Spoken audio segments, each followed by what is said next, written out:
Uhum.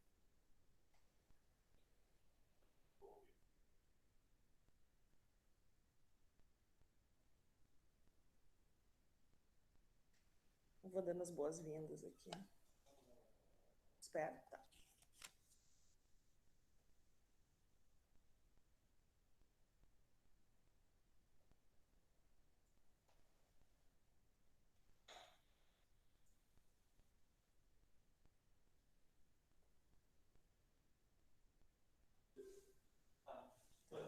Começamos, tá. Bem, bom dia a todos e a todas. É a nossa primeira videoconferência, assim, né? Então, a gente está se acostumando com essa tecnologia. A gente pede desculpas se alguma coisa não ficar muito bem, mas, enfim, o nosso objetivo hoje é, é construir, é fazer um espaço de diálogo. Como a gente, enfim, não está podendo se reunir agora, mas que a gente possa, mesmo que virtual, construir esses espaços de diálogo, né? Para fazer esse papel construtivo e educativo de construção de ideias, né?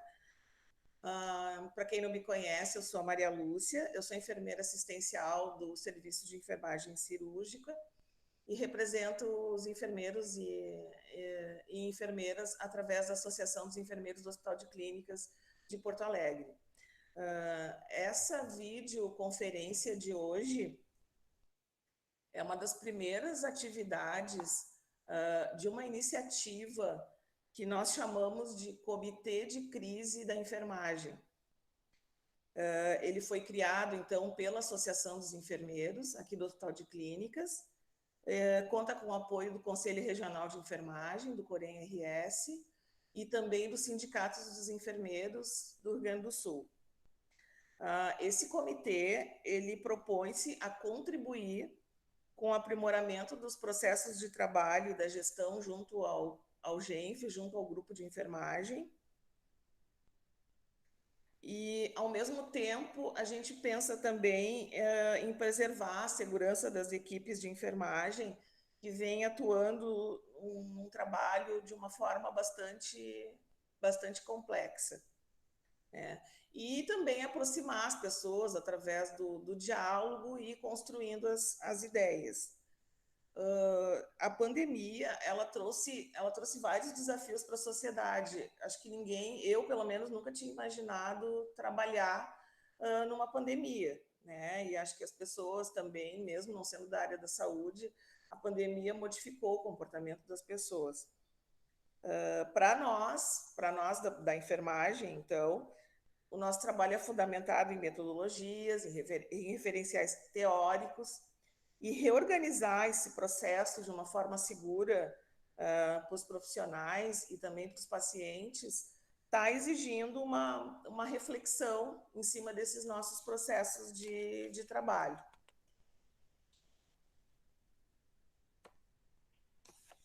Sobre o novo coronavírus, né, o causador da Covid-19, a gente sabe poucas coisas dele. Né? A gente sabe que o perfil epidemiológico dele vem sendo traçado, como foi nos informado no Grand Round da semana passada, né? Veio o professor Pedro Rodrigues, que é da Universidade de Pelotas, e falou um pouco sobre como está sendo construída essa epidemiologia.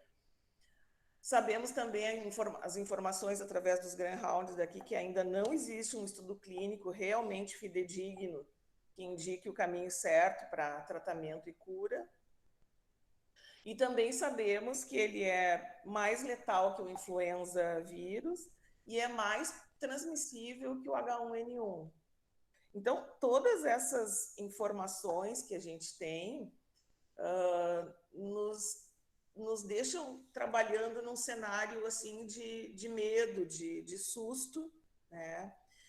E quando a gente coloca nas plataformas de pesquisa, se a gente colocar a palavra enfermagem e Covid, abre assim, uma sequência de informações sobre profissionais da saúde que foram infectados, que ficaram doentes e que alguns ficaram curados e outros não tiveram um desfecho tão bom. E isso está bem próximo da gente.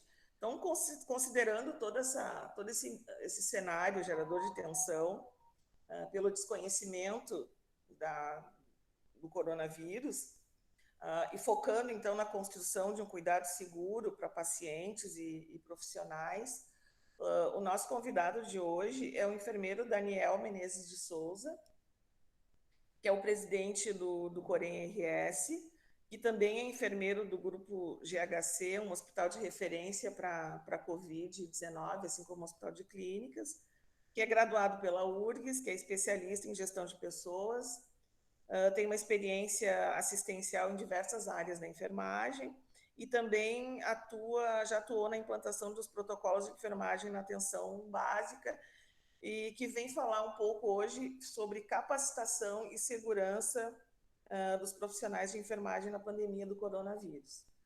Né? Aqui conosco estão a enfermeira Luciana Desorzi, que é da Associação dos Enfermeiros. Também temos a enfermeira Nádia Kuplik, que além de ser membro da diretoria, ela também é enfermeira da Comissão de Controle de Infecção Hospitalar. E só por uma questão de organização de tempo, Daniel, a gente pensou na tua fala, e fazendo a tua fala, uns 30 minutos.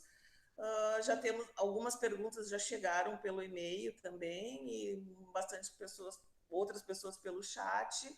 E aí a gente vai conversando e vai trocando algumas ideias. Bem-vindo, Daniel.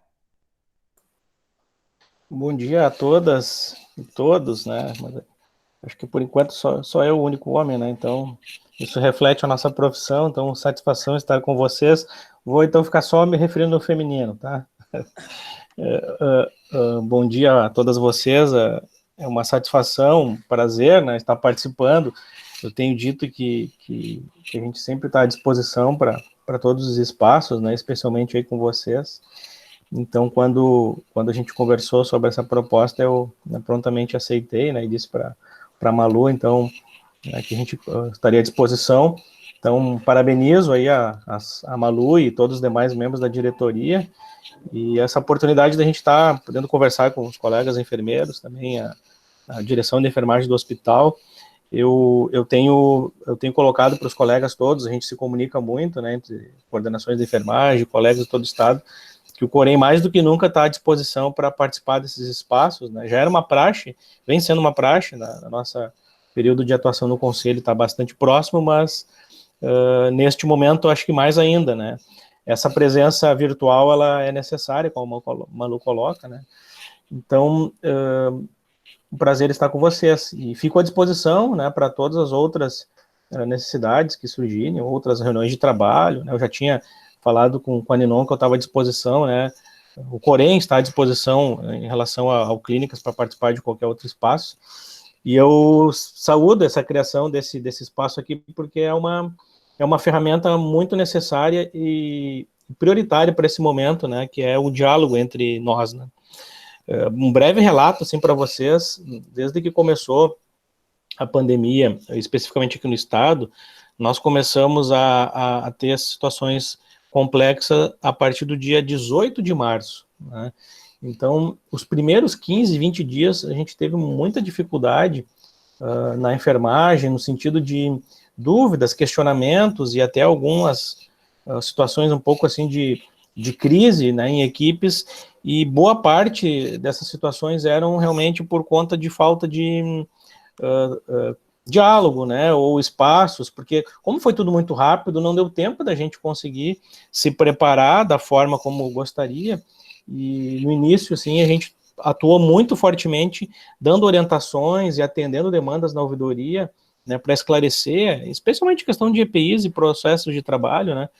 Então, desde então, a gente tem feito um acompanhamento pelo conselho, né, nós fizemos contato com todas as entidades que representam os estabelecimentos de saúde, os próprios governantes, e um primeiro alerta que a gente fez lá foi essa da necessidade de proteger, né, e proteger e trabalhar de uma forma bastante segura para a linha de frente, que é a enfermagem, né. Então, sem sombra de dúvida, somos a profissão, né, que está na linha de frente, em maior quantitativo, né, e essa presença, ela tem demonstrado, né, o papel e a importância que que a gente sempre teve, né, e que, de certa forma, a pandemia nos traz agora a possibilidade de a gente sair um pouco dessa dita invisibilidade, né? Então, nesse sentido, a gente vem tentando aí, acho que ganhamos espaço, inclusive na própria imprensa, né, para discutir os temas da nossa profissão.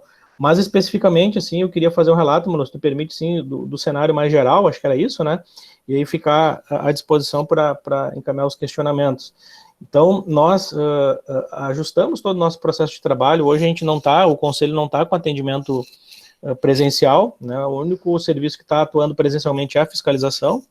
Os outros serviços todos nós nos adaptamos, e eu queria até fazer uma fala para vocês de que o Conselho da Enfermagem, dentre todos os outros conselhos profissionais, foi um que não se recolheu para o seu espaço, né, e nós estamos investindo e criando ferramentas, né, de estar na linha de frente com os colegas no apoio. E passado esse período inicial, onde a gente identificou que a grande dificuldade inicial era um esclarecimento sobre a questão de como utilizar os EPIs, né? No início não era tanta falta de EPI, sim era muita desinformação, né? Até porque as pessoas se informam muito pela mídia, enquanto que a realidade na Europa era uma, nós aqui estávamos recém começando. Então, a nossa atuação principalmente tem sido em orientação, e a partir daí nós desenvolvemos vários canais assim de informação. Então, hoje o site do Corém, o aplicativo, ele está basicamente quase que 100% direcionado para informações relevantes em relação ao período da pandemia, né, ao ponto de que nós criamos manuais, né, vídeos tutoriais para colaborar com as equipes de enfermagem na própria organização do serviço. Nós havíamos publicado um manual há uns 20 dias atrás, que falava, além dos EPIs, né, dava orientações e sugestões de como organizar as equipes de trabalho, né, também a questão dos grupos de risco. E ainda ontem a gente divulgou, então teve uma atualização, eu até já passei para a Malu, né, e peço para que vocês acessem, está ali disponível, é a primeira notícia que está no site do Corém no momento, né, que é a cartilha de recomendações do COFEM para enfermagem atualizada.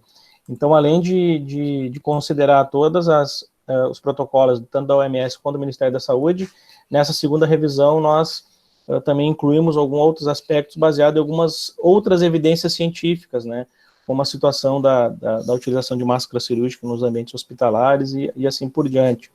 Então, nesse contexto, o Conselho da Enfermagem não tem ficado parado. Na verdade, a gente está muito mais atuante do que anteriormente, né, por incrível que pareça, porque nós direcionamos 100% da nossa atividade de fiscalização para o acompanhamento das situações de Covid, né. Então a gente tem, sim, situações de ausência de EPI, de má qualidade, a gente vem atuando pontualmente, e temos orientado que todos os colegas, né, de enfermagem, a gente fez um vídeo, acho que foi ontem, anteontem, que a gente começou a divulgar, pedindo para que os colegas nos repassem, né, todas as informações, porque a gente está fazendo a inspeção, está indo na instituição, nas unidades específicas, para conversar e colaborar.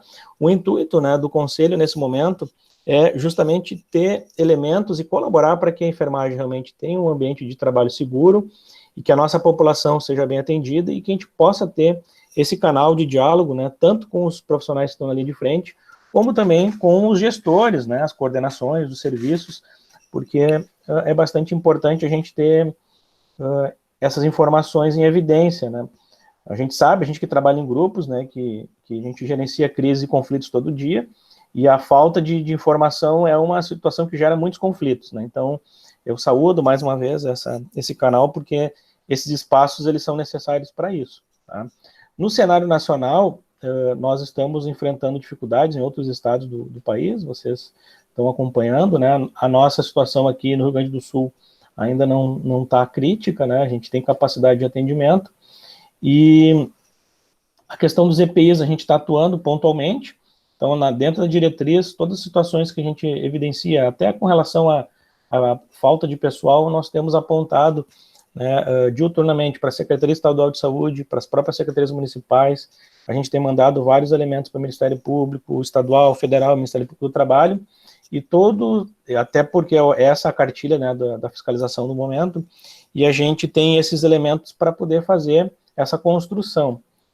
Outro dado que nos preocupa muito, né, é essa situação que é um reflexo, né, do do nosso processo de trabalho e dessas dificuldades com EPI é o quantitativo de profissionais da enfermagem que vem se afastando, né, por situações diversas. E nós não temos, tá, pessoal, a gente não consegue um número oficial. Aqui no Rio Grande do Sul a gente não está conseguindo, a gente já conversou com o comitê estadual, com o próprio SEVES, né, e não temos, assim, a informação oficial das notificações dos profissionais de enfermagem. Então, nós criamos um observatório, né, que está contabilizando esses dados no Brasil todo. Por que esses dados são importantes? Primeiro, para que a gente possa acompanhar essas situações pontuais, né, e possa fazer o debate com a sociedade, com gestores e governantes a respeito de, né, diversos temas, né.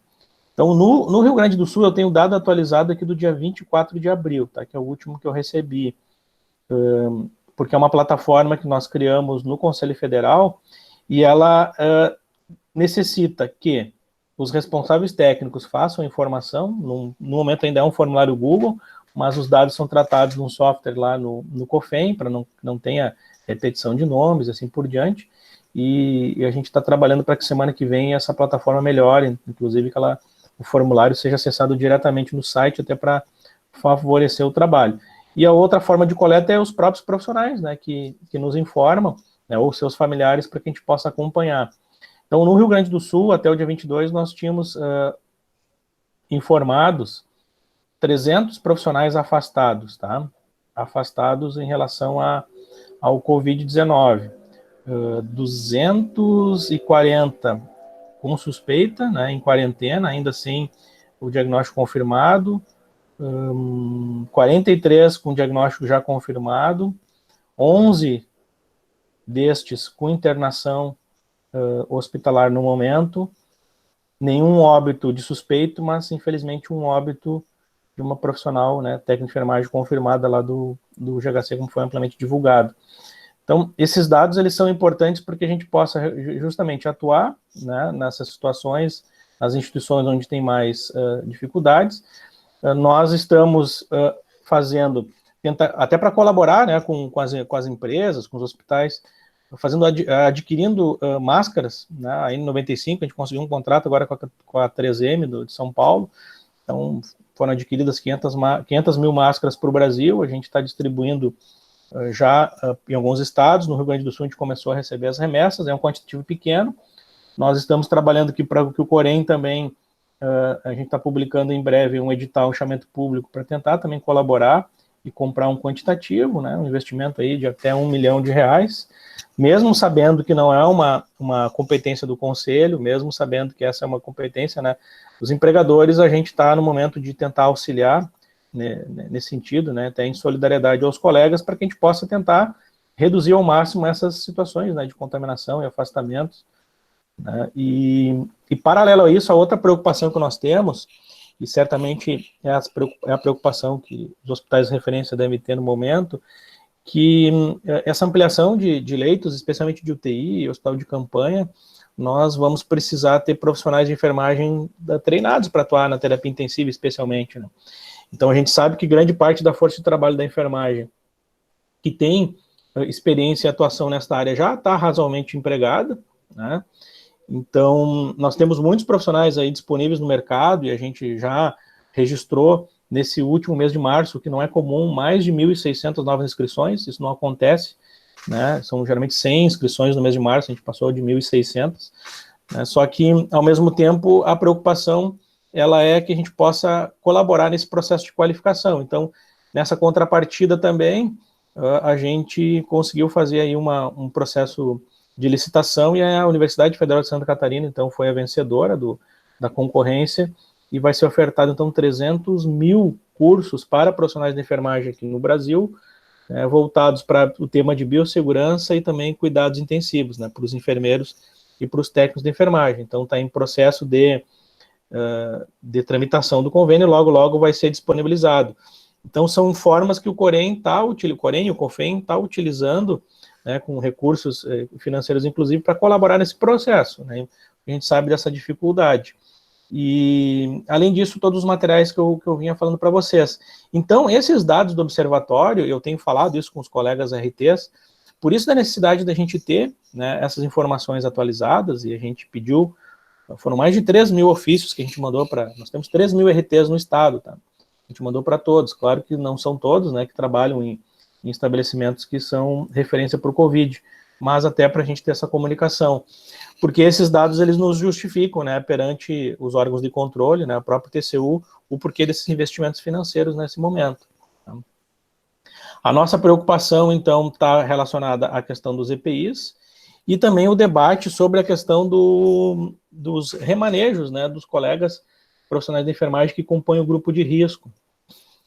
O que a gente tem conversado, tá?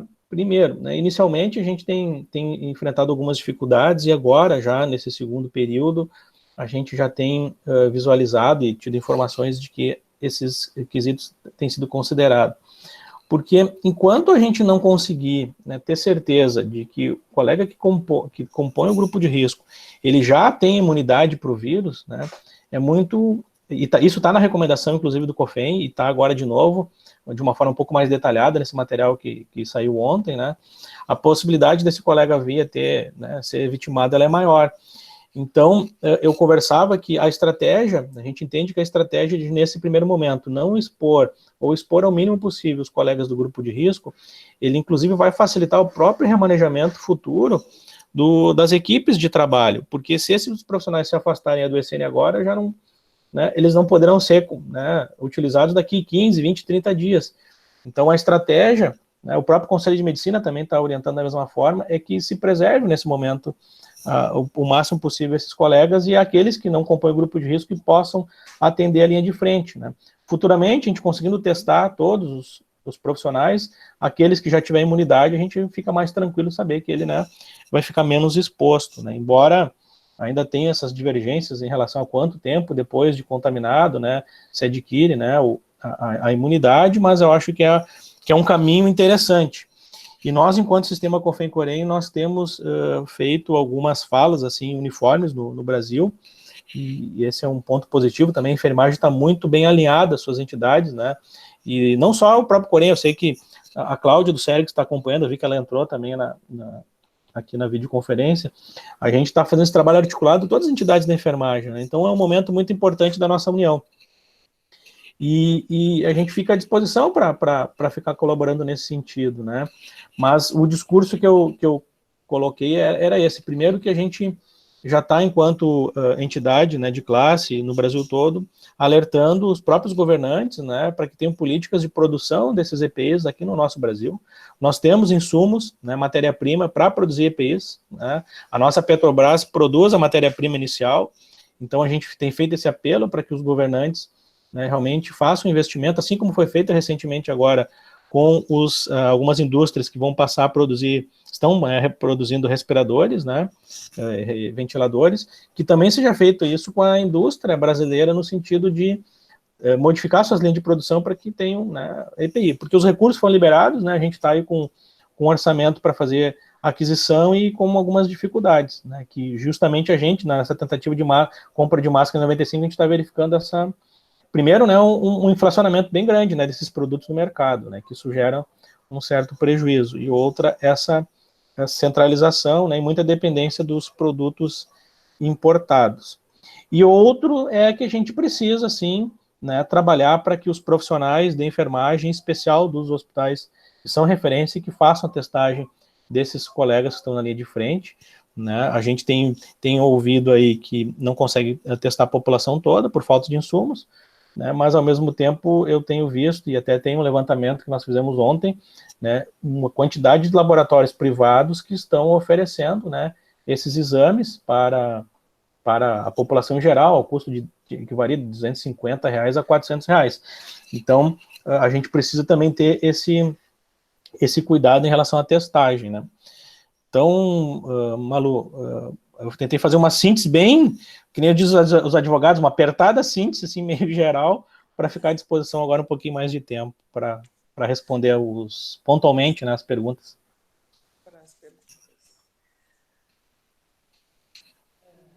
Bom, eu acho que só queria complementar, Daniel, as perguntas de quem está participando devem ser encaminhadas pelo chat, tá? nós organizamos assim, nós recebemos algumas perguntas antecipadamente, não são muitas, então seria importante que as colegas que estão presentes participando possam nos encaminhar pelo chat. E a ideia, então, é a gente depois abrir para te responder. A Nádia, que está aqui pela CCIH e também pela associação, vai complementar com alguns comentários, então a gente pretende fazer alguns comentários, e a professora Ninon, então, também na sequência, também terá acesso, professora, para também complementar com os comentários em função da apresentação do Daniel e a situação do HCPA. Luciana, se me permite só completar um detalhe que eu acabei esquecendo, né? Então, porque eu sou muito de abrir o leque da fala e não costumo anotar as coisas aqui, agora me lembrei.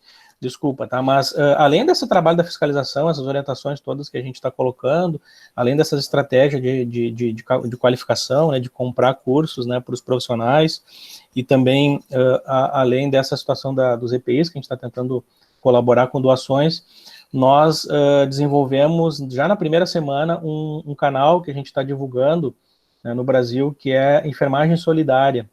Então, que é um canal de atendimento a todos os profissionais de enfermagem do Brasil, disponível 24 horas por dia, né, 7 dias da semana, que está sendo operado exclusivamente por enfermeiras e enfermeiros especialistas em saúde mental, que estão dando, né, uma consultoria, um acompanhamento virtual para todos os profissionais de enfermagem que estão precisando, porque além dessa situação toda da segurança, dos EPIs, né, dos processos de trabalho, tem junto com tudo isso um desequilíbrio, né, ou né, um momento assim de muita dificuldade, né, até em relação às questões de saúde mental, porque são dilemas éticos que estão sendo colocados na nossa frente a todo momento, né, sobre como atender, qual prioridade, né, e aí tem ou não tem EPI, posso ou não posso fazer, mas eu não estou em segurança. Então, muitos dilemas que estão sendo enfrentados, então a gente está exercitando muito, né, a análise da nossa ética, da nossa profissão,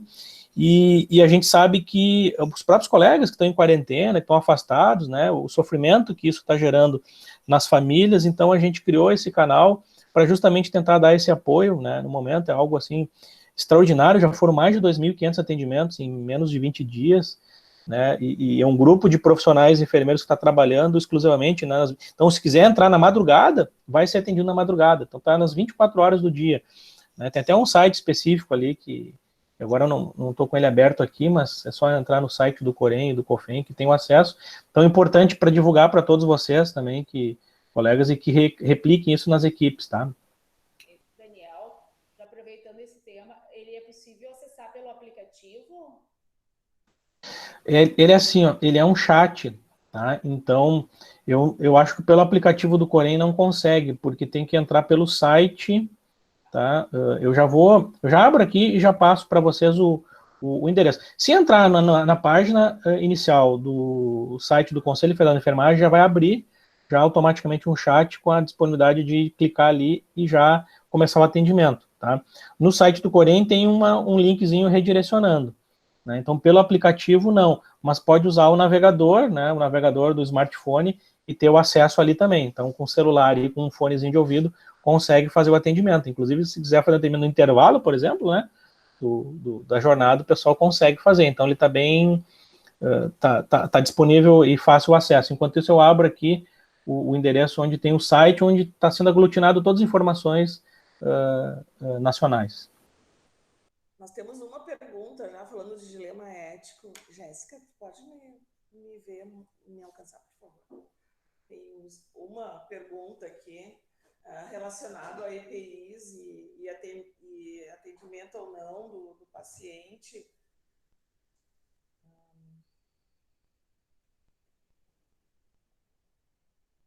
Então, uma colega pergunta assim: atendo no ambulatório crianças e familiares que podem ou não apresentar sinais de Covid. Tenho feito uso de máscara cirúrgica ou máscara N95 quando necessário. Eu sei que a reposição das mesmas está complicada pela situação do mercado. Gostaria de saber se posso me recusar a atender os pacientes em casos de falta de EPI. A premissa de não me colocar em risco no atendimento ao paciente pode ser utilizada? como o Corém e o sindicato avaliam a situação e como seria o apoio?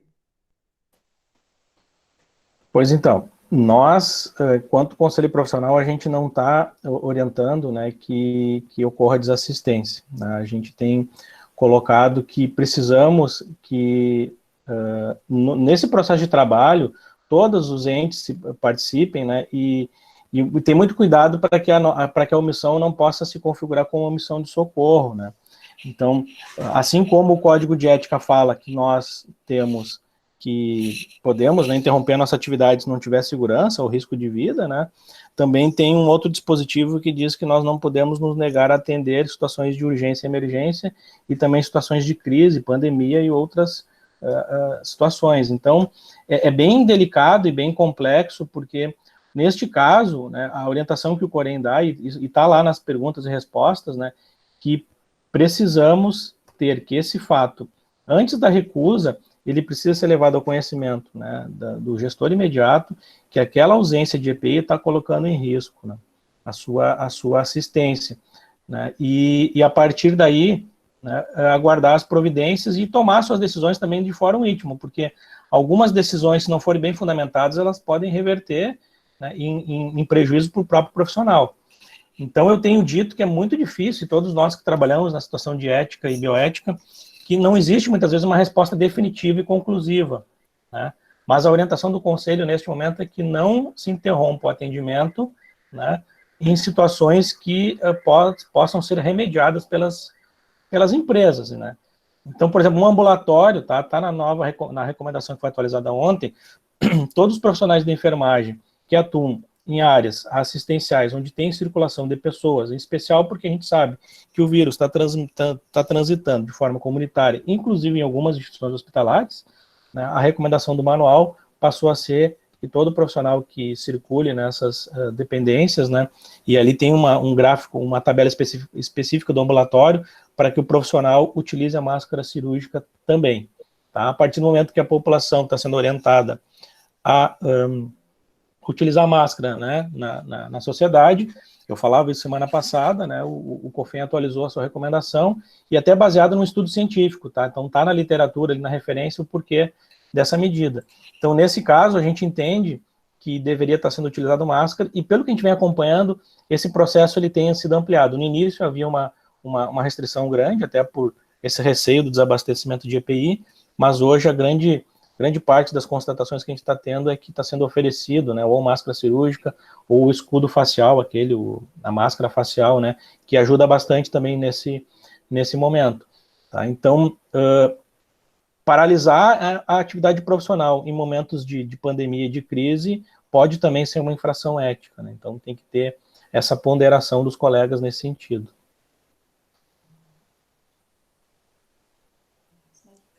Tem mais umas perguntas aqui. Deixa eu ver. A colega que pergunta: o uso do macacão é mais eficaz e seguro com os aventais? Como a gente vê na mídia, né? As pessoas usando aquele macacão que cobre toda a superfície do corpo, né? Qual o motivo de usarmos aventais se ficamos com o pescoço e parte do rosto e cabelo de fora? É por causa dos gastos? Se eu comprar meu macacão, posso usar no meu trabalho? Então, pessoal, a gente procura, né, e está nas nossas recomendações, que os protocolos internacionais e o próprio protocolo do Ministério é a nossa fonte de orientação. E aí tem, inclusive, a Anvisa tem uma nota técnica a esse respeito, né? Então, as entidades, os órgãos oficiais não têm como fazer qualquer tipo de orientação diferente daquelas que estão constantes nas evidências científicas, né? Então, a importância neste momento é realmente que naqueles casos onde a gente está atendendo pacientes confirmados ou pacientes graves que são suspeitos, né, que a utilização desse avental ele seja o impermeável, né, por conta, né, do risco de estar contaminando a sua vestimenta. A máscara N95 também, né, está ali nos protocolos que a recomendação é sempre que for atender, né, pacientes confirmados e suspeitos, onde vai fazer algum procedimento onde tem risco de gerar o aerosol, né, porque a gente sabe que o mecanismo de de transmissão dele é nas gotículas, né, nos perdigotos. Então, o impermeável, nesse momento, tem essa função, né? A utilização da máscara facial, ela tem ajudado bastante nessa proteção mais ampla, né, da face e do pescoço. Então, eu não sou especialista, né, em epidemiologia e não sei, assim, responder detalhes mais a fundo, mas eu acredito e defendo que o que está no protocolo da Anvisa é o que a gente tem que seguir, é o que está nos nossos manuais. Então, se for uma área assistencial e que não tem esse risco, a proteção mínima é a máscara cirúrgica e o avental, dependendo do tipo de contato. Porque se é um paciente de UTI grave, onde vai, por exemplo, fazer um procedimento com banho de leito, obviamente que daí tem todo a paramentação ali recomendada e o avental tem que ser um impermeável. E a gente viu, não sei se você acompanha na imprensa, né, São Paulo enfrentou muito isso, né, aventais que não tinham a gramatura específica e que não tinham bloqueio de impermeabilidade, né, então, né, o aerosol gerado ali no procedimento de intubação, aspiração, até a própria coleta do suave, estava expondo o profissional ali que estava atendendo a levar aquela contaminação na sua roupa, né, e esse é um dos motivos, né, que a gente tem aumentado o contágio, né, dos colegas, e esse é o risco que a gente tem de levar, né, o vírus para as nossas residências, né. Também em relação à infecção aqui, considerando que a infecção é comunitária e não sabemos quem está contaminado, assintomáticos ou sintomas leves, seria adequado uma precaução padrão que minimize a transmissão para todos os atendimentos de saúde? Bom, aí nós temos os colegas do controle de infecção que vão confirmar o que eu vou falar, né? A precaução padrão, ela é praxe, né, em qualquer tipo de período, inclusive não nesse da pandemia. Então, qualquer tipo de exposição com agentes, né, biológicos tem a proteção padrão que a gente deve utilizar, né, e não vai ser diferente agora, né? A única novidade, e aí a recomendação que entrou nessa publicação que eu coloquei para vocês ontem, é a orientação do Conselho Federal que sim, todas as áreas, inclusive onde houver circulação de pessoas, porque nós sabemos que está comprovado nas evidências, 80% das pessoas que que já estão, né, com o vírus, elas são assintomáticas e pode estar circulando num serviço ambulatorial que está trabalhando, por exemplo, uma questão da cardiologia, por exemplo, que a gente tem visto a preocupação, né, dos especialistas nas mortes, o aumento de mortes por situações cardiovasculares, né, por demora de chegar no serviço. Então, por isso que existe a recomendação, né, embora isso não esteja no manual da Anvisa e não entrou nas orientações do Ministério, só verbalmente, nós colocamos no manual de recomendações do COFEM, que foi disponibilizado ontem, a utilização de máscara cirúrgica para todos os profissionais que estão independente do local, né, inclusive na própria atenção básica, justamente para evitar, né, essa transmissão ou diminuir essa transmissão comunitária aí nas comunidades, né. E dentro dos hospitais, especialmente, porque vocês estão vendo, né, a gente tem, não quer ser alarmista, não quer gerar pânico, mas temos situações aí, para não falar no Rio Grande do Sul, situações, né, por exemplo, no Amazonas, que a transmissão comunitária é dentro dos estabelecimentos de saúde, né.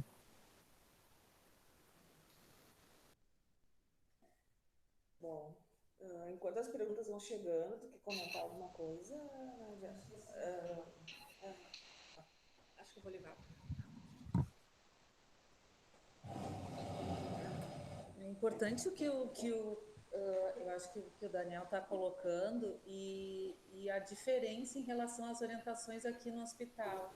Digo diferença porque nós também padronizamos o uso de um equipamento de proteção tanto das 3 mucosas quanto esse insumo que a gente chama, o face shield, a gente está padronizando para uso em todas as unidades, né? Em qualquer movimentação, em qualquer unidade que a gente vai, que a gente circule, corredores ou mesmo dentro de unidades. No Clínicas, a gente, em questão de 2 semanas, a gente lançou esse, digamos assim, manual de EPI, de uso de EPIs. Então, para nós, o nosso padrão hoje é o uso do face shield, né, o protetor facial, de forma geral. Em relação ao que tu falaste, eu achei muito importante, porque a questão da precaução padrão, ela sempre é esquecida, né? Eu acho que, particularmente aqui no hospital, há alguns anos a gente começou com as precauções para GMR, né? Então, nós, incorretamente mesmo, controle de infecção, focou tanto no paciente com germe multiresistente, que aquelas medidas que são precaução padrão, desinfecção de equipamentos, né, enfim, de uso no paciente, como aparelho de pressão, né, o próprio termômetro, a higienização de mãos, o uso de máscara se o paciente está tossindo, né? Isso é precaução padrão. O uso de óculos de proteção deve ser sempre. Então, e mesmo com a orientação do uso irrestrito da face shield, é importante colocar que a precaução padrão, ela tem que ser usada e deve ser estimulada para que a gente, após a pandemia, né, quando terminar, a gente siga utilizando.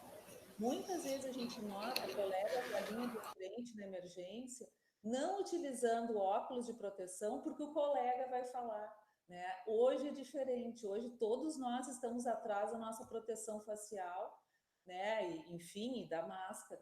Então é muito importante que tu colocasse, Daniel, porque é isso mesmo. Uma coisa é nos deslocamentos, enfim, no uso comum nas áreas não Covid ou sem suspeita, a gente tem a nossa proteção facial e dos outros, das mucosas, mas sempre que eu estiver na frente de um paciente num procedimento que gere gotículas ou aerossol, eu vou lançar mão da proteção específica, seja máscara cirúrgica ou, como tu falasse, todas aquelas que geram aerossol, uso da N95 também, além do avental impermeável. Isso também consta das nossas orientações.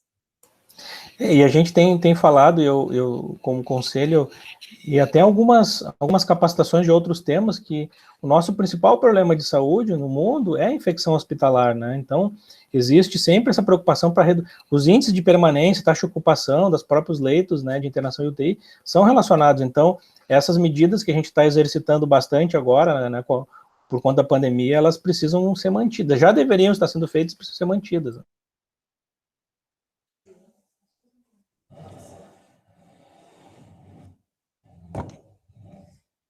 Eu quero aproveitar, Daniel, fazer um comentário também para aqui. A gente também tinha conversado da importância da gente conversar com com colegas enfermeiros que estão em outros países, né, às vezes até em uma situação um pouco mais adiantada da pandemia, para receber informações e aprendizados vindo de outras fontes também, para a gente ir contribuindo no nosso processo, né? Umas coisas que eu achei muito importante, assim, na semana passada, na reunião do GENF, o Rodrigo, né, que coordena a CCIH, ele falou assim que, tendo em vista, né, ser essa uma pandemia que nós ainda temos muitas questões desconhecidas, o quanto a gente precisa ir ao longo desse processo complementando as nossas diretrizes, né, com os avanços dos estudos e as experiências que virão decorrente do processo. Então, eu comentei com as gurias e que eu ia falar um dado que conversei com uma enfermeira que está no Canadá, na linha de frente, ela trabalha na área da saúde da família, e ela me encaminhou o vídeo onde fala dos EPIs que eles usam para o atendimento dos pacientes com suspeita ou com Covid-19, e que são, claro, são semelhantes ao que a gente tem aqui. Claro, só tem uma diferença porque eles são um país rico e talvez estão conseguindo receber os EPIs por enquanto, né? Eu estava com dificuldades também, mas assim, eles usam uma regra de utilizar e deixar após o primeiro uso, coisas que nós não estamos adotando aqui. Mas eu achei o mais importante disso que eu queria comentar é que o uso dos EPIs, ele por si só não vai garantir a nossa segurança. A gente precisa uma série de outros cuidados, desde assim, de aprender a se paramentar, a se desparamentar, a ter cuidado com as áreas de toque com fomites, né? E de não se, né? E a higienização, a Nádia lembrando da importância da higienização, da gente fazer isso após o toque com as superfícies, né? E higienizar as superfícies, porque a gente pode se contaminar nesses momentos também. Me chamou muita atenção que ela mandou esse vídeo mostrando os EPIs e que eles têm acesso agora nesse momento aos EPIs. Há alguns dias atrás também, há uns 20 dias atrás, eles estavam com bastante dificuldades, mas ela estava em casa com o Covid positivo se recuperando. Então, isso é um momento para a gente parar e pensar de que, às vezes, a gente tem uma impressão de segurança por estar usando os EPIs e se né, não se atenta a superfícies de, bom, vamos cuidar para não levar as mãos ao nosso rosto e às nossas mucosas para não nos contaminarmos, né? Então, só queria fazer esse comentário. Deixa eu ver se chegou alguma... Tem uma pergunta. Tem mais, a Malu tem mais uma pergunta e depois, Linon, a gente abre para ti também, tá? Na sequência. Tá nos ouvindo, Linon? Sim, estou ouvindo. Tá bem. Mais uma pergunta, então. Eu acho que já está um pouco respondida. A instituição orienta o protetor facial nas unidades de internação. Falou-se em uso de máscara cirúrgica, o protetor facial no ambulatório e unidades de internação. A instituição orienta o protetor facial nas unidades de internação. Muitas colegas questionam que a instituição deveria liberar o uso da máscara cirúrgica. O Corém poderia nos esclarecer sobre essa demanda? Também, em conjunto. Em conjunto, né? Acho que já está respondido. É o conjunto, né? É a máscara cirúrgica o full face. E protetor facial.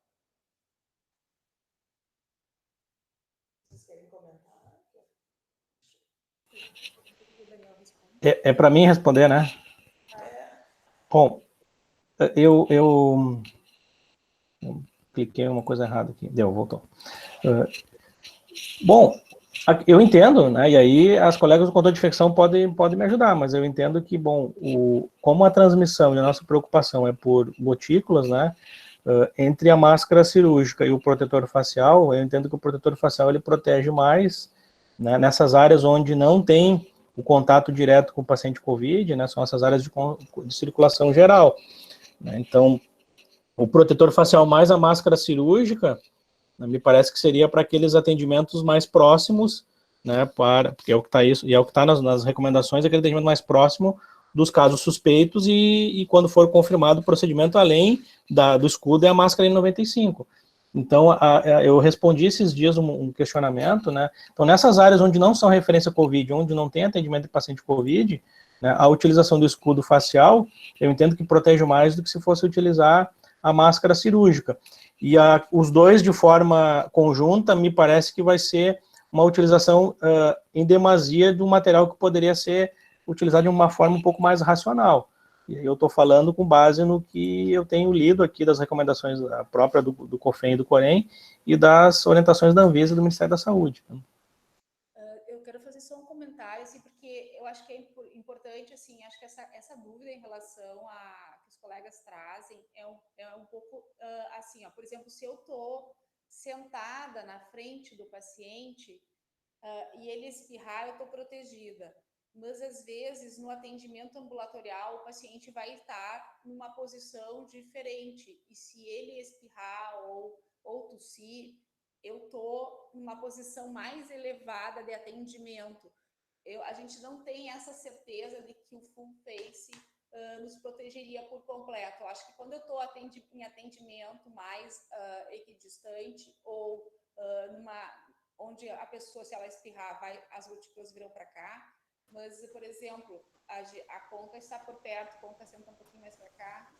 Conca é a nossa modelo. A gente sabe que o full face, que a gente tem aqui, ele é disponível, ele é aberto, né? Ele acaba expondo essa parte embaixo. Então, a gente tem uma certa dificuldade de achar. Então, essa é uma preocupação e a gente pode ver isso nesse caminho, né? Não, eu entendi, Luciana, eu entendi, e eu acho que aí entra as questões internas dos protocolos, de fato, né? Porque é difícil, né, a gente, nesse momento, ter uma resposta para todas as minúcias das situações, mas a gente, com base nessas diretrizes gerais, né, tem que olhar, então, esse caso, por exemplo, talvez sim tem máscara cirúrgica, provavelmente sim, terá que ter, e aí o controle de infecção certamente vai analisar e vai ter que concordar, só que isso precisa ser avaliado pelo próprio profissional. Então, acho que o papel das equipes também é importante, penso eu, aí já também, né, me metendo um pouquinho, né, de fazer esse diálogo interno e levar essas situações, né. Eu quero dar um exemplo para vocês do funcionamento do Corém, que eu acho que talvez poderia se aplicar a todas as instituições. Quando nós começamos a enfrentar a situação de crise, que precisávamos restringir o atendimento presencial, por exemplo, as medidas que nós tomamos lá foi primeiro reunir todos os trabalhadores dos serviços, né, e perguntar o que eles achavam e quais sugestões que tinham. E a forma como hoje está descrito várias normativas que o próprio COFIN adotou, surgiram a partir de contribuições de colegas que estão na linha de frente. Então, essa capacidade, ela é necessária, porque às vezes a gente, pensando de uma forma mais macro, uma posição mais de gestão de liderança, a gente não consegue ter o detalhe da minúcia. Então, essa colaboração e a possibilidade das instituições criarem esses canais de diálogo só vem a somar. Então, se isso já existe, pelo que vocês estão falando, né, tá sendo criado esses canais, eu acho que é essencial e, mais uma vez, um elogio, né, para as equipes que estão conseguindo fazer dessa forma.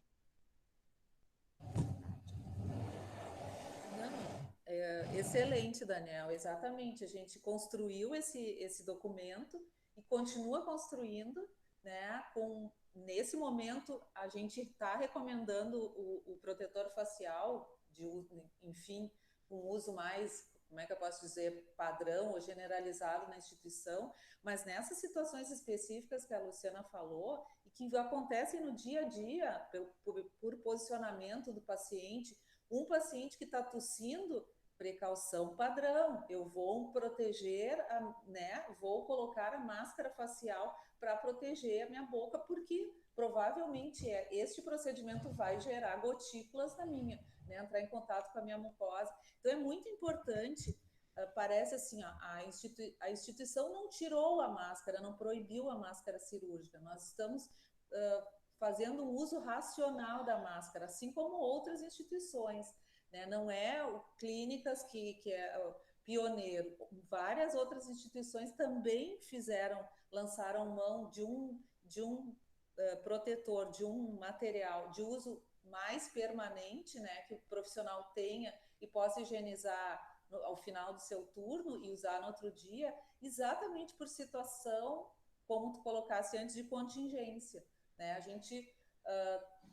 em outro momento, a gente pode até rever essa estratégia, mas no momento foi uma estratégia adotada e é muito importante colocar vários estudos, mesmo estudos ainda do H1N1, mas vários outros estudos já estão, a gente já também se subsidiou para colocar isso. Então, não foi opinião das pessoas, foi tudo que foi divulgado pela Anvisa, pela Organização Mundial da Saúde, CDC, mas também com base em artigos que o protetor facial, como tu bem colocasse, ele protege mais do que a máscara, porque ele também está protegendo, como a gente já colocou antes, as outras mucosas. Né?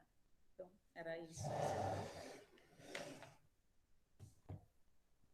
Mais algumas perguntas, comentários? Eu coloquei ali o link, tá, o site, né, juntoscontraucoronavírus.com.br. Ali tem todos os materiais compilados, né, tanto dos manuais, os vídeos tutoriais, né, todos produzidos aí pelo Conselho Federal, ou seja, uma chancela normativa para a enfermagem brasileira, e também tem ali o canal para acessar diretamente o apoio emocional.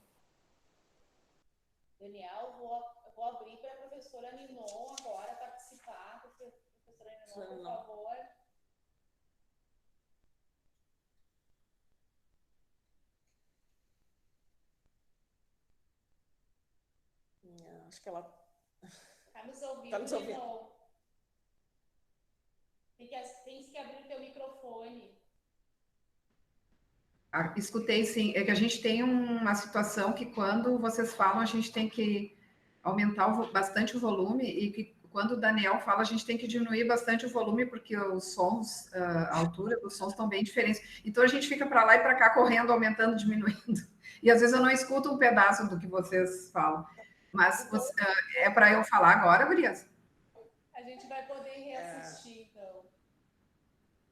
Tá, então tá. Bom, muito obrigada pela oportunidade. Eu gostaria de agradecer muito a iniciativa da associação em fazer esse encontro. Acho que a gente tem que ter essa sintonia próxima, né, tanto internamente quanto com o Corém.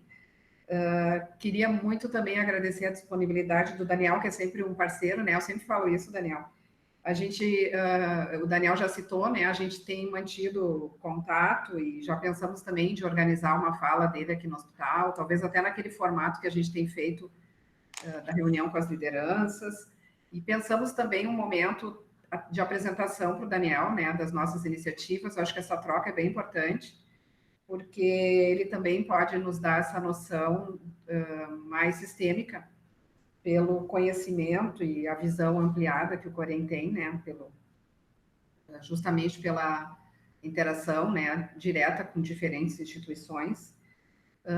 Algumas questões, assim, das outras instituições a gente tem acompanhado, né, essa questão dos EPIs sempre bomba muito, porque eu estou num grupo dos RTs do Rio Grande do Sul, eu até confesso que não sei nem quem foi a pessoa que criou esse grupo, achei que tinha sido uma iniciativa do Corém, porque eu fui incluída ali, né, e logo, assim, surgiram vários debates e as pessoas tentando, assim, compartilhar experiências e querendo também informações, né, para montar os seus serviços.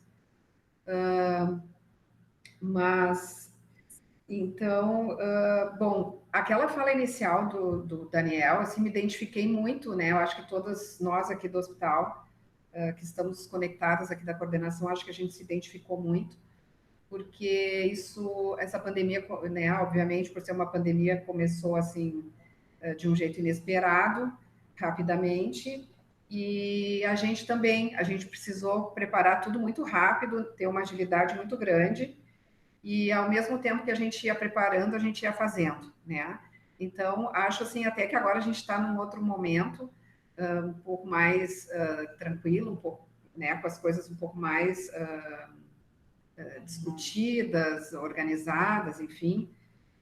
Mas a sensação que a gente tem é bem essa, assim, de trocar o pneu com o carro andando, né? Como todas as colegas, eu comentei desse grupo das RTs, todo mundo estava com essa sensação. Principalmente porque nós somos hospital de referência e nós assumimos um compromisso perante o governo federal de assumir justamente os pacientes críticos. Então, a gente precisou já fazer o atendimento na nossa emergência, 2 unidades de internação e na nossa CTI dos pacientes COVID. E, ao mesmo tempo, montar leitos novos, né? 105 leitos novos. Isso demanda, assim, uma mega operação, e como a gente também recebeu autorização para contratos temporários, nós sabemos que isso não é uma coisa imediata, né? Até tu fazer todo o processo, selecionar as pessoas, enfim. Então, nós tivemos que já ir capacitando os colegas de dentro do hospital, porque, na verdade, a gente não sabia exatamente o que nos esperava. Que bom que o isolamento social repercutiu positivamente aqui no estado e na nossa cidade, porque isso também nos deu tempo de fazer uma organização um pouco mais tranquila e dá tempo também de ir capacitando as equipes, porque se isso mudar rapidamente, a gente vai ter pecado por excesso e não por falta, né? De ter uma preparação para atender as pessoas que precisam e o compromisso, e honrar nosso compromisso. Então, a gente focou muito em segurança para os pacientes e para a nossa equipe, construindo novos fluxos, novos protocolos, uma estrutura diferenciada, investindo muito na capacitação, como eu já comentei, e nos EPIs. Obviamente que tudo isso tem sofrido ajustes, né? Todos que comentaram antes falaram em situação muito dinâmica, rápida, então a gente faz as proposições e, obviamente, que no andar da carruagem a gente tem que ir ajustando conforme a mudança do cenário e conforme as minúcias, né, como o Daniel comentou, que vão, em cada área tem as peculiaridades. Bem, a gente já teve visita, né, das fiscais do Corém, vieram aqui, conversaram conosco, visitaram algumas áreas, tiveram a oportunidade de ver algumas questões relacionadas à nossa organização, então acho que já foi um momento de interação bem bacana, né? Eu vi a cartilha, eu li hoje de manhã, até porque eu queria ler antes dessa nossa reunião, e gostaria, então, de parabenizar, porque eu acho que a cartilha está muito boa. E fiquei, assim, também muito feliz, porque tem uma sintonia muito grande, né, com a nossa organização. Lendo ali, a gente só vê que os termos mudam um pouquinho, mas essa orientação em relação a EPIs, em relação ao cuidado com os profissionais, a separação de pacientes, protocolos, eu acho que tem assim muita identidade. Então isso nos dá uma segurança, né? Uma tranquilidade, uma segurança. Nesse ambiente de incerteza, a gente precisa desses documentos. Eu acho que esses documentos nos dão um norte, né? E nos apontam os caminhos. Então acho que está muito boa a cartilha, né? Em relação à questão de pessoal, né, que o Daniel comentou e que faz parte dessas orientações todas, né, que estão ali na cartilha e hoje explicitada pelo Daniel, a gente já tem feito esse movimento, né, desde o início, de deixar as pessoas fora da escala COVID, né, os nossos profissionais com mais de 60 anos e com comorbidade sabida, deixar fora da escala COVID, e se é uma unidade dedicada à COVID, então a gente faz o remanejo, né, para outra área. Junto com isso, a gente está construindo uma política institucional, revisando as assim, legislações, né, o nosso jurídico então se dedicou a isso, e viu que, pelas características da nossa instituição, enfim, que a gente, pelo regramento federal, a gente tem autonomia para construir uma política interna. E diante disso, então, a gente começou a desenvolver. O CGP fez todo um levantamento do número de profissionais com mais de 60 anos, e o Serviço de Medicina Ocupacional fez um levantamento dos profissionais com comorbidade e tentou fazer uma seleção, então, do que é que realmente representa comorbidade de risco. E ali na cartilha também, né, já tem, eu estava me lembrando do nosso documento, que ainda não foi divulgado, ele está ainda em fase final de construção. Então, aquelas comorbidades que estão ali no documento são as comorbidades também que foram selecionadas, né, foi feito um trabalho por um grupo de médicos que pesquisou também em documentos internacionais e documentos nacionais. Então, cada área vai receber o seu grupo, né? Esse trabalho já está sendo feito e as lideranças vão receber qual é o seu grupo que precisaria, então, sair da linha de atendimento COVID. Isso vai nos respaldar, mas a gente já fez esse movimento no GENF, porque como a enfermagem é linha de frente, a gente não podia esperar o documento, né? Então, a gente já se antecipou e já fizemos essa organização, então o documento só vai nos respaldar. Nós fizemos institucionalmente uma reorganização do Serviço de Medicina Ocupacional, que prontamente fez uma ampliação e uma reorganização dos seus protocolos de atendimento, priorizando, então, o atendimento de todos os funcionários que tenham sintomas gripais. Então, quem tem sintoma gripal se dirige, né, a essa área. O hospital disponibiliza teste e, inclusive, tem um grupo que trabalha com pesquisa clínica que desenvolveu formas de ampliar as testagens aqui no hospital. Então, os testes, eles são feitos neste momento de avaliação e para aquelas pessoas que são afastadas, elas só retornam depois de 72 horas que a pessoa está assintomática e repete 2 testes de PCR. Então, a gente já tem um protocolo, né, que a pessoa faz 2 testes no início e 2 testes no final. Então, isso já está bem afinado. No início não era assim, agora a gente já conseguiu desenvolver. O SMO também faz um acompanhamento individual com psiquiatras do serviço de psiquiatria que se colocaram à disposição. Os professores da enfermagem também se colocaram à disposição para agregar a um trabalho organizado pela psicologia do SMO. E a psicologia, então, tem feito mediações nas áreas, visitas, para as pessoas, então, que testam mesmo, tanto os positivos quanto os negativos, tem todo um tratamento especial, né, para os colegas. Os EPIs, a gente tem mantido estoques nas áreas, a gente fez um ponto de distribuição e também foi definida a política institucional, porque é um tema, assim, bastante delicado, né, porque a gente sabe que as pessoas têm medo, né, todos temos medo, e então a gente precisava também, na linha, né, de dar mais segurança e um norte para as pessoas destabelecer. Então, baseada nas recomendações do Ministério da Saúde, da Organização Mundial da Saúde, baseada na cultura institucional também, né, que teve algumas adaptações que foram feitas, até porque o nosso hospital é um hospital que preconiza, né, um atendimento de excelência, hospital acreditado, enfim, então a gente fez algumas adaptações para favorecer, né, um pouco mais essa questão dos EPIs.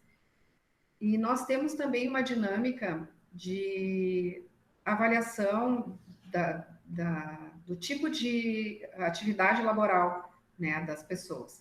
Então, os profissionais que estão na linha de frente, eles precisam de proteção, né, cada um dentro do seu segmento de atividade, e a gente também faz uma avaliação, as nossas gestantes nós colocamos todas em trabalho remoto. Nós estamos fazendo uma modalidade de força-reserva. Então, em cada área, as lideranças estão fazendo uma avaliação e se há possibilidade de ter grupos que possam descansar alguns dias e fazer um revezamento com os colegas, a gente também está fazendo isso.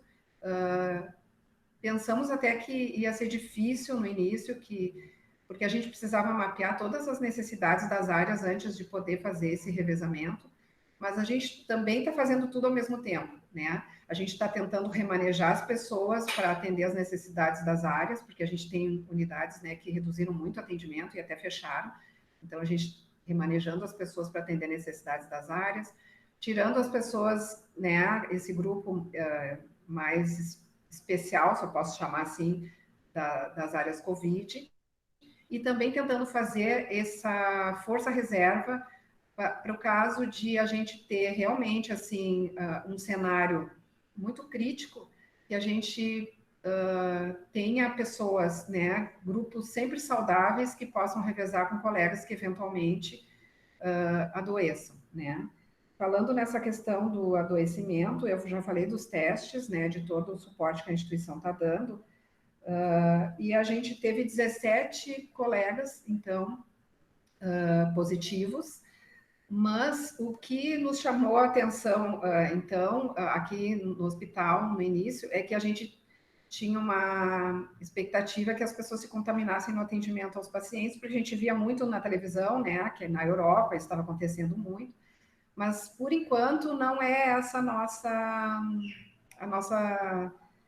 o motivo, né, da contaminação. O principal motivo foram realmente pessoas que chegaram de férias, que tinham viajado para locais que, então, né, a pandemia já estava assim mais avançada, tanto no exterior como aqui, né, dentro do Brasil, São Paulo, viajaram para São Paulo, para Rio de Janeiro.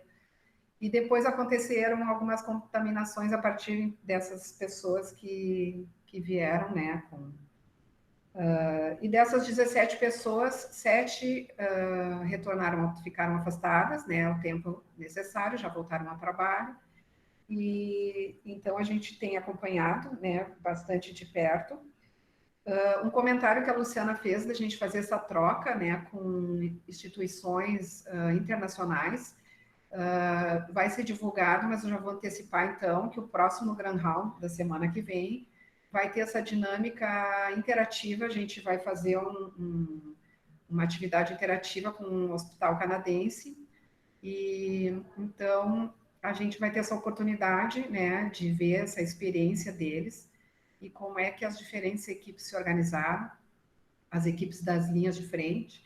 Então, acho que também a gente já teve 2 Grand Round com convidados externos, né, para fazer essa troca. E a gente tem mantido as nossas reuniões, as presenciais a gente diminuiu um pouco, mas a gente tem utilizado, então, essa modalidade das reuniões virtuais para manter o contato com as equipes, para manter o contato com as lideranças.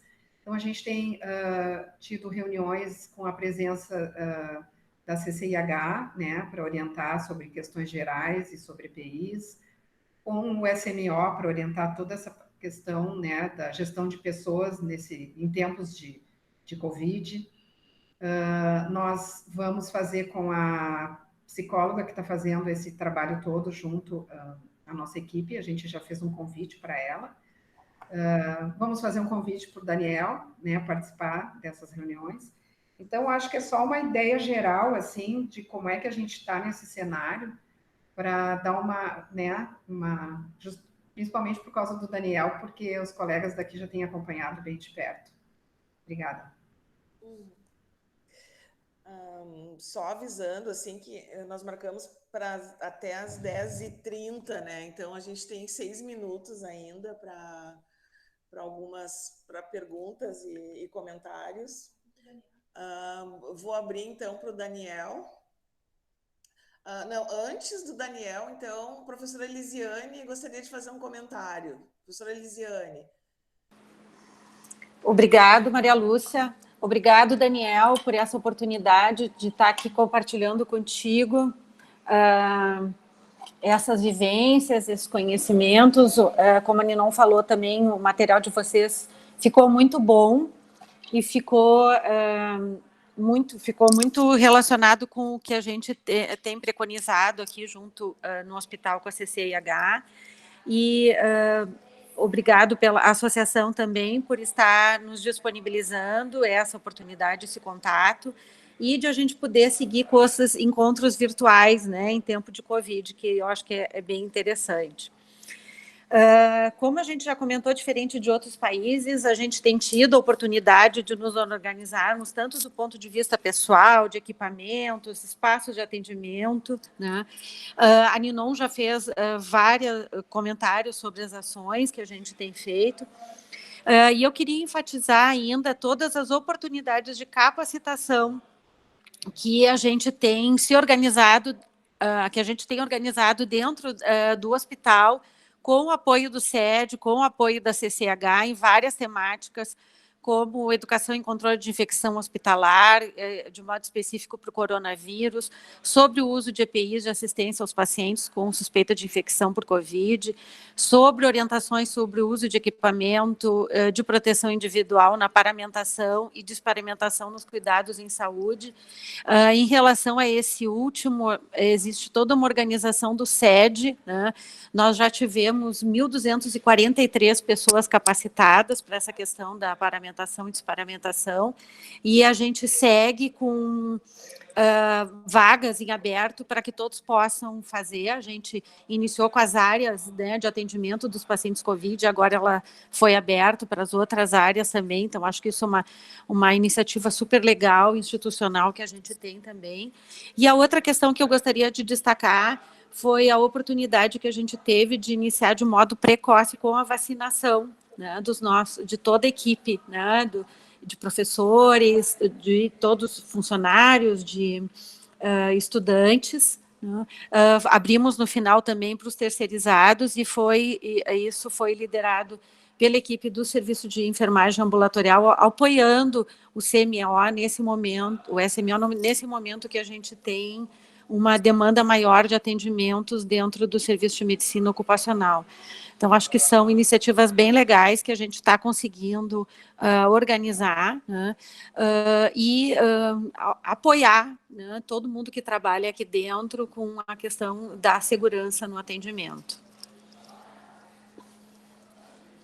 Obrigada. Então, abrindo para o Daniel agora, para a gente ir encerrando. Daniel, considerações finais. Bom, colegas, vai dar tempo do pessoal baixar o volume, né? Bom, eu queria concluir falando justamente que a gente está muito assim à disposição para estar contribuindo em todos esses espaços, né, que vocês acharem que seja interessante, né? Nós temos os nossos objetivos são em comum, cada um de nós tem o seu papel, mas a gente tem um objetivo final que é proteger os nossos colegas, né, melhorar as condições de trabalho e atender ao nosso usuário, né, a população com qualidade e segurança, que é o objetivo que nos une nas nossas tarefas, né, de todas as entidades.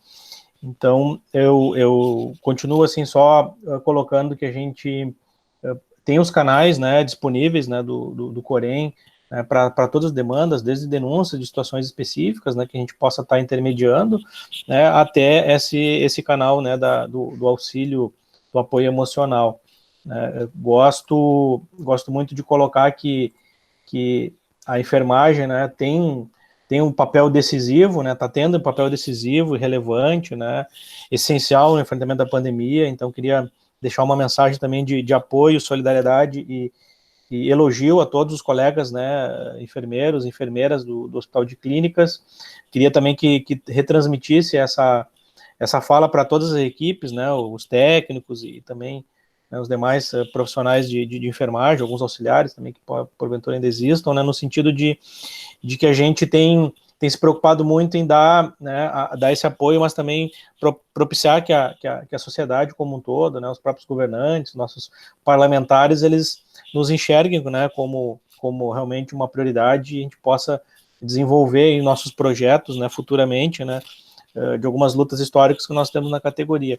A nossa semana de enfermagem, né, vai ser muito voltada para trabalhar e enaltecer o trabalho desses heróis, né, que estão ali de frente, que precisam ser cuidados, que precisam receber os EPIs, tem que ser valorizados, que, né, tem que melhorar as condições de trabalho. E aqui estou ampliando, não só para clínicas, né, mas questões salariais e outras, mas de uma forma muito especial também dizer que a gente compreende, assim, e elogia e enaltece, né, a participação de todos. Então, aqui fica um abraço, né, a todos as enfermeiras e enfermeiros do hospital, né, as colegas da associação, né, uma satisfação estar sempre com vocês e também para as colegas enfermeiras da direção, né, que tem feito também o seu trabalho neste momento, então merece também o nosso apoio. Muito obrigado pela oportunidade e vou seguir à disposição. Nós que agradecemos, Daniel. Antes, a professora Ninon quer falar ainda mais alguma coisa, e eu só gostaria de falar também que agora a Associação dos Enfermeiros tem um canal no YouTube. Então, a gente está gravando essas videoconferências e com autorização, né, das pessoas envolvidas, e nós vamos disponibilizar no nosso canal também essa videoconferência. Nós estamos planejando outras, uma para a semana que vem e para a próxima, à medida que vão surgindo os temas. Então, a gente tem uma agenda e a gente está se organizando. Agradeço muito mesmo a participação de todos. A professora Ninon, então, encerrando. Eu só, na verdade, me lembrei de uma coisa agora, quando o Daniel falou da visibilidade da enfermagem, que eu, né, tomara que a gente continue assim, né, e que a gente possa sensibilizar, então, a nossa sociedade em relação às causas da enfermagem. Aqui no hospital também a gente está tendo, né, a oportunidade de dar visibilidade a várias atividades em função de convites que a gente tem recebido para participar, né, de entrevistas na TV, tem um diário que a ZH promove, que tem participação, né, de uma dos enfermeiros do CTI. A gente já teve várias colegas, né, colegas da emergência colegas do 7º Sul, colegas do 9º Sul, colegas do CTI, porque eles têm pedido muito, assim, o pessoal que está na linha de frente da área Covid, para colocar suas experiências. Então, essas colegas, elas já têm, na verdade, além de colocar uma experiência bastante peculiar, né, que elas vivem, elas têm falado bastante da enfermagem, né, como um todo. Então, a gente nota, né, que a gente está em evidência nesse momento. Então, acho que é uma oportunidade, né, da gente também usar as mídias para poder valorizar, né, e dar visibilidade para a enfermagem. Então, isso é uma coisa bem bacana que a gente também tem conseguido participar. Só isso que eu queria dizer e agradecer. Muito obrigada. E vocês viram que naquela show musical, né, ao vivo, produzido pela Lady Gaga, né, foi escolhido 2 imagens, uma de Porto Alegre e a dos profissionais do Clínicas, apareceram para o mundo todo, né, interessante, né? Bem legal, foi bem E legal. ontem, um clipe que apareceu o Caetano Veloso e outros artistas, enfim. E aí teve uma imagem também aqui do hospital das colegas da UCC. Aquele do show lá, internacional, foi do pessoal do CTI. Ontem teve esse clipe que foram as colegas da UCC que participaram, que apareceram. Então tá, gente, a gente vai encerrando. Muito obrigada. E a próxima videoconferência a gente quer fazer da associação lá da nossa casa. Espero que dê tudo certo. Um beijo grande, bom final de semana para todos. Fiquem bem. Obrigada, Daniel. Obrigada, Daniel. Tchau, grande abraço a todos vocês. Vou ficar por aqui um minutinho, né? Abraço. Grande abraço, vamos nos encontrar. Aí ela quer aqui. Fica aí também, tudo.